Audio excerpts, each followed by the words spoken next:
Nako, heto na po mga kababayan. Good news, heto na. Shock sila, breaking news.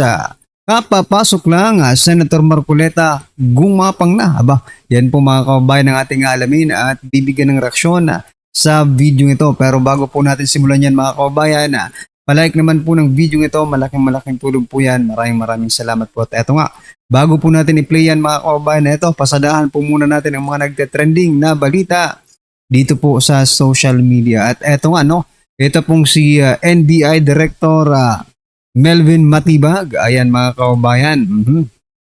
Sabi niya po dito, more ICC arrest warrants coming out soon. Aba, NBI says, sino pa kaya ang bibigyan nila, aarestuhin nila mga kababayan. Marami po tuloy ngayon ang nagtatanong, di ba? Kung teka lang mga kababayan. Di ba nung hinahanapan po sila ng Senado ng arrest warrant, wala silang naipakita. Pero bakit ngayon sinasabi po ni Matibag, marami pa ang lalabas na mga arrest warrant mula sa ICC, di ba?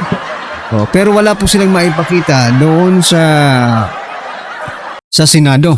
Hanggang ngayon mga kababayan, inaantay pa rin po ni Senator Rodante Marcoleta at ni Senate President Cayetano yung ipinangako po nila na kopya ng warrant of arrest ni Senator Bato de la Rosa. Mamaya ipapakita po natin na etong sinasabi ni Matibag ay kalokohan lang. Kasi hindi rin pala alam ng DOJ na meron pong warrant of arrest mga kababayan. Maya-maya lang po ipapakita po natin yan. Pero eto muna mga kababayan, ang naging komento ng ating mga kababayan patungkol po dito. Sabi po dito ni Brian Andrew, who's next? Sabi naman po ni Ray, they are weaponizing ICC, no? Teka lang weaponizing ICC, no? Warrant for kidnapping purposes. Ayan na. Teka lang, saglit lang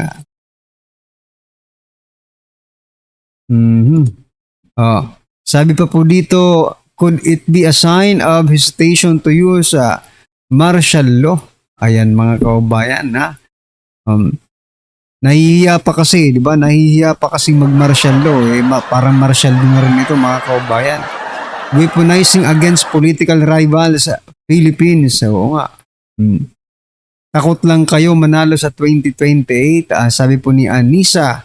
Sabi naman po ni Paulo, ginawa ng sumbungan ng bayan. Grabe nga, no? Ginawa na talagang sumbungan ng bayan yung ICC. Biruin nyo pati sa si Ngiwi, di ba? Sabi ni Ngiwi, dapat kasuhan si Senator Robin Padilla sa pagtulong kay Senator Bato de la Rosa, mga kababayan. Kasuhan nyo muna, di ba? Bago nyo dalhin sa ICC, kasuhan nyo muna. Pinag-uusapan pa nga yung legality ng warrant of arrest, no, sa Supreme Court mga kababayan, no. Although tinanggal na po yung TRO, di ba?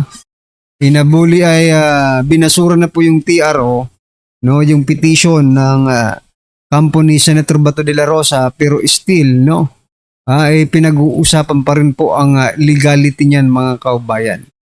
So, ito po yung sinasabi ko mga karibin natin na walang alam itong NBI DOJ spokesperson mga kababayan patungkol po dito sa mga arrest warrant na sinasabi po ni NBI Director Melvin Matibag. Ito, pakinggan po natin to mga kababayan. Ang point ko ito, sino ang nag-utos sa NBI arrest Bato last Monday? It's not interrogatory, it's just a clarificatory question for my understanding as a journalist. Cannot say, Ms. Karen, no, the specific directive to enforce the warrant, we don't know, at least not yet. How could you not know the NBI is under the DOJ? So did the DOJ order the NBI serve the warrant? If you did, there would be nothing wrong with that. I just want to know the timeline and the chain of command. I can't say for certain what the chain of command was, Miss Karen. No, you'll have to forgive me for that matter. Grabe, hindi But alam. we do know that there was But coordination. you are the spokesperson of the Correct. Justice Department. Forgive me, sir. I don't mean to be rude. How could you not know a simple chain of command on who ordered the NBI to serve the warrant? Who ordered, which agency ordered the NBI serve the warrant to Senator Bato on Monday? The specific directive, Miss Karen, I really can't say. No, Oh. Ayan po, sabi niya po dyan mga kabayan, I really can't say. Ano ito, lukuhan ito mga kaubayan? Ha? Under niyo po ang NBI. DOJ under ng NBI mga kaubayan. At ang DOJ hawak na po ng executive na si President Bongbong Marcos Jr. naman po ang pinuno. Ha? Bakit ba ayaw ninyong Bakit ba ayaw ninyong ilabas, no? I-disclose sa publiko kung ano ba talaga ang totoong nangyayari dito. No, para hindi naglulukuhan mga kaubayan. Okay? Obvious naman, di ba? Obvious naman po na talagang may nagkukumpas para gawin ang lahat ng ito. Bakit itong DOJ spokesperson ay hindi sa bagay, no? Baka matanggal rin ito pag sinabing yung mastermind ang nagsabi, di ba? Baka matanggal ito. Intindihin na lang po natin mga kaubayan. Or baka si Trillanes po ang nag-utos sa kanila. Diba? Kawawang bayan, mga karibin natin, ang nag-uutos sa mga tauhan ng gobyerno ay hindi naman ibinoto ng taong bayan. Ayaw niyong banggitin si President Bongbong Marcos Jr. na nasa likod ng lahat ng ito. Edi si Trillanes na lang po ang ituturo natin, pero nakakahiya naman po sa gobyerno ninyo. Diba? Kung ang mamumuno ang mag-command sa inyo, ang magbibigay ng order ay si Trillanes na hindi naman po opisyal ng gobyerno, di ba? At napakasinungaling pa. Anyway, ano po ang inyong masasabi dyan mga kababayan na hindi alam ng DOJ ang chain of command na nangyayari dito po sa proseso ng pag-aresto kay Senator Bato de la Rosa? Mag-resign na lang kayong lahat. Yan po ang masasabi natin, di ba? Bago po natin i-play yung video mga kababayan na ito, pasadahan din po natin tong si Ridon, mga kareview natin. Sabi po kasi dito ni Ridon, iginiit na malaki ang tsansa na makonvict si BP Sara. Malaki po yung tsansa. Aba? Ay grabe. Yan ang paniniwala ninyo, di ba? Kahit naman anong sabihin ninyo, karapatan nyo naman yan at opinion nyo yan, no? Pero, sa pagdating po sa trial, kailangan po magpakita kayo ng ebidensya. Di ba?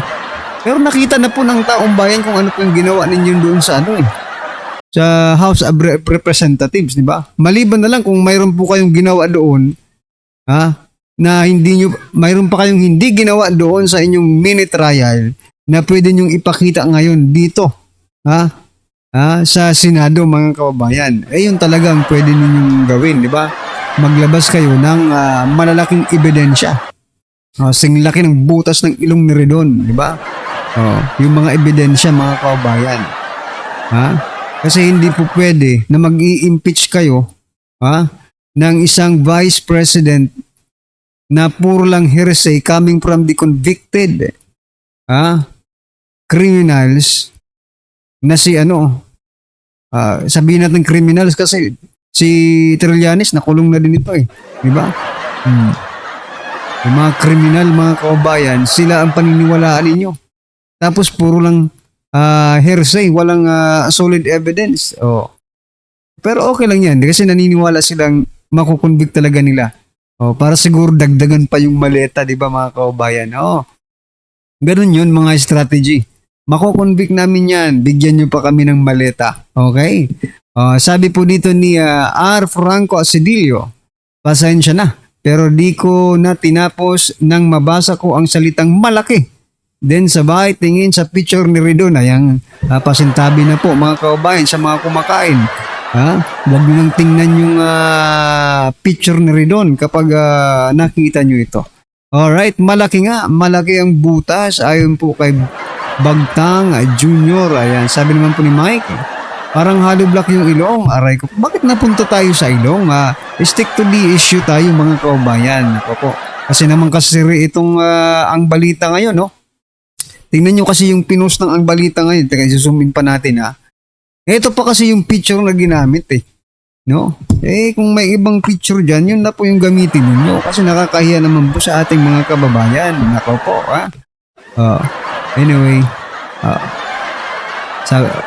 sabi dito ni Jack, tama, malaki talagang butas, parang meron naglalaro ng basketball. Anyway, napunta na tayo sa Cairo dun eh, no? Ano po ang inyong masasabi dyan mga kababayan? Just comment down below. At ito na nga, pasadahan na po natin yung video patungkol po kay Senator Rodante Marcoleta. Pasok. Tungkol sa nangyari sa Senado. Ito, play. Monday, ako hindi ko alam ang magiging resulta talaga because we met Sunday night yun eh. So, Lunes kinabukasan. Okay. We were not hopeful. Ako, at least ako, kasi hindi ko naman lahat alam kung ano yung mga dynamics within. But that I said to the group, kasi 12 kami eh. So with 12, you cannot do anything much except for the plan B which is supposed to, kunyari, hindi namin makuha ang 13. 12 lang kami. What we can do is to just declare all chairmanship positions. Chairman. Beka. Ganun lang. Sabi ko, wala rin yun eh. Away-away lamang yan. Debate-debate. Kasi ganyan. But you talk about the country. Walang masyado para sa bansa. Tayo lang away-away. Kasi nga, can you imagine yung puro na lang awayan? Ako dito, ako dyan, ako dyan, ako dyan. I was really hoping that somebody should provide the 13th vote. No? Kaso, ako naman, pinamimili na, hindi ko nasasabihin yung isang pinagpipilian. Ano? At ang isa ay si Senator Bato. Sabi ko sa kanila, lumalalim na ang gabi. Sabi ko, uwi na ako kasi akong pinakamalayo yata rito eh. I do not peg our hope dito sa isa, with all due respect. Dito ako kay Senator Bato, but I am not selfish. I know the peril, I know the danger that it will take. So wala naman akong inkling na may mangyayari. Pero but I thought, sabi ko, ito lang talaga ang magbibigay sa amin ng victory, if ever. So umuwi na ako, napag-asa ko na 12-12 lang talaga. Until, surprise of all surprises, bigla siyang dumating na talagang yung pag gano'n yan gano'n. Kaya ako unang nakatayo eh, napayakap pa ako sa kanya because I was not really expecting that. Kita nga, sir. Yun na nangyari. Hinahabol pala siya. Duguan nga, sir. Yung pag gano'n niya sa akin, wasak itong, talagang bakbak ito, may ano rin dito, dalawang gano'n niya. Saka trying to dispel. Struggle siya. Sir, nung shooting incident, nandun pa kayo? Sa Nandun Senado? ako because we were made to stay a little bit longer. Sabi kasi ni SP Alan, guys, you can still stay kasi I was informed that the articles of impeachment is already being is on the way, yung magdadala sa atin. Sige, sabi namin, hintayin natin. Kaya so para ma-brief na rin tayo. Tapos yung minority, umuwi na. Umuwi na sila. On how to go about this initially. So nandun kami, dumating yung magbi-brief sa amin, yung wife ni COMELEC Chairman George Garcia. Siya, stop siya doon eh. Oo nga pala. O, di nag-uumpisa pa. Nag-uumpisa na, gano'n na. Ano ba yun? Akala ko yung Fireworks. festivity na may... Firecrackers. Mga fireworks. Kasi malapit Ano? kayo sa mall. Tapos isa pa ako sa usyoso na ginanong ko yung carte. Nandun kami sa office ni SP sa second floor. So ginanong ko. Kaya nung merong nagsabi pala, may namamarel, sabi ni Senator Pia, hey, stay out from the window. So umupo na lang ako. Sabi ko, maraming pagkain naman, kakain muna ako kasi mag-alas 8 na eh. Ang gabi. Yun ang nangyari. So, puro minority lang po yung, majority na ngayon. Puro kayo lang po yung nandun, sir, no? Wala po yung minority. Kasi pagka majority caucus, siyempre hindi na rin sila Caucus pala yun, sir. It was supposed to be originally all members caucus. Kaya lang it turned out to be majority na lang. Dahil nga mayroong mga ibang dynamics na pag-uusapan. That includes the Chairmanship. hindi pa yon yung impeachment para yung magbi-brief muna. Yes. So, pero ang nakakapagtaka doon nung bago kami mag-briefing, tumawag na yung mga staff ko. Usually kasi sa Senate, pag yung senator nandun pa, yung mga staff nandun pa rin. Oo. So ako, I try to maintain na sana, wag akong magtagal. Naawa naman ako sa mga staff ko. So sabi ko sa kanila, baka magtagal to. Yes sir, okay lang. Sabi nung, siguro mga 7:10, 7:15, tumawag sa cellphone yung isa, yung head ng legis namin. Na-detect ko kaagad sa boses niya na medyo nanginginig siya. Sabi ko, what happened? Sir, pinauwi na po kami. Sino? So po may tumawag dito na kasi po, I think Senator Bato, sabi niya was unable to get the TRO. So baka ngayon po pipilitin ng NBI na ang dami na pong NBI doon sa kabila. So may nagsabi po sa amin magsuwi na. Kasi umuwi na kayo. Sabi ko, ako thinking na, ano ba ito? Hindi ko pa rin alam kung ano Pero nangyari. prior to the shooting po yung sinabi niyo na tawag ng staff niyo po. Oo, prior to that. Kaya may idea na po sila na may Tinatanong ko, mangyayari. sino nag-CR? Ba't ako hindi ko nga alam. So somebody must have told them na, umuwi na kayo. Wala naman akong gustong isipin na yung kabila ang nagsabi nun. But sino magsasabi na doon kami lahat? Wala naman kami alam. Well, chairman kayo ng dalawang committee ngayon, Justice tsaka Public Services. Sir, una tanongin ko, bakit hindi kayo sa BRC? Tumanggi daw kayo. Yun ang lumalabas sa social media. Hindi naman. Sabi ko, I defer to the better judgment of the Senate President, knowing that the VRC is still undergoing a process.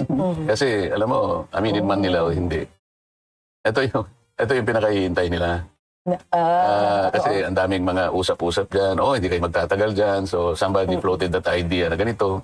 So I believe na yung judgment ni SP Alan, sabi ko, ikaw nang bahala dyan, it's your decision. Sabi niya, sabi ko. Na-disappoint ba kayo, sir? No. No, not at all.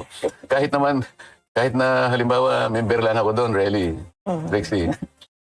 Gagawin ko pa rin yung gusto kong gawin. Wala namang, Hindi kailangan chairman kayo. hindi ako kailangan maging chairman. Siguro magbabago lamang doon yung siguro yung agenda natin kung yung mga priorities lang.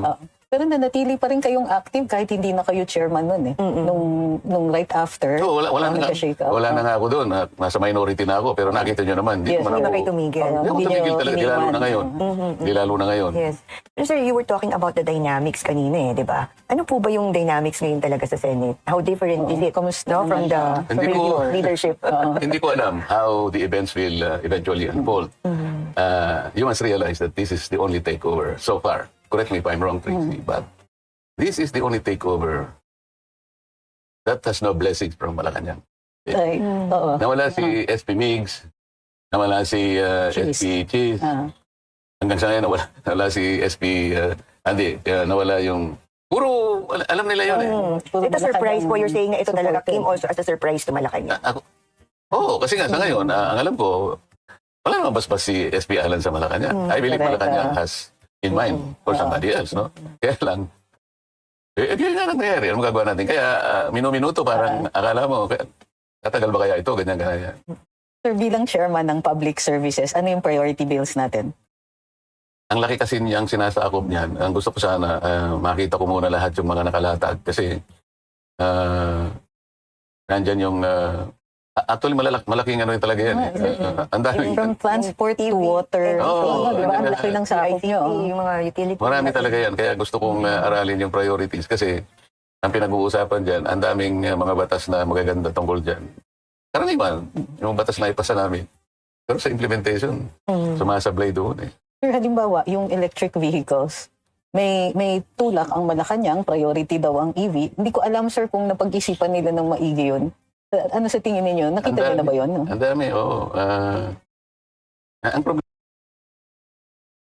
So ayan mga kababayan, ano pong inyong opinion, reaksyon patungkol po sa video ito? Just comment down below mga karabin natin. At syempre, huwag pong kalimutang i-like ang video ito. Malaking tulong po yan. Maraming salamat po.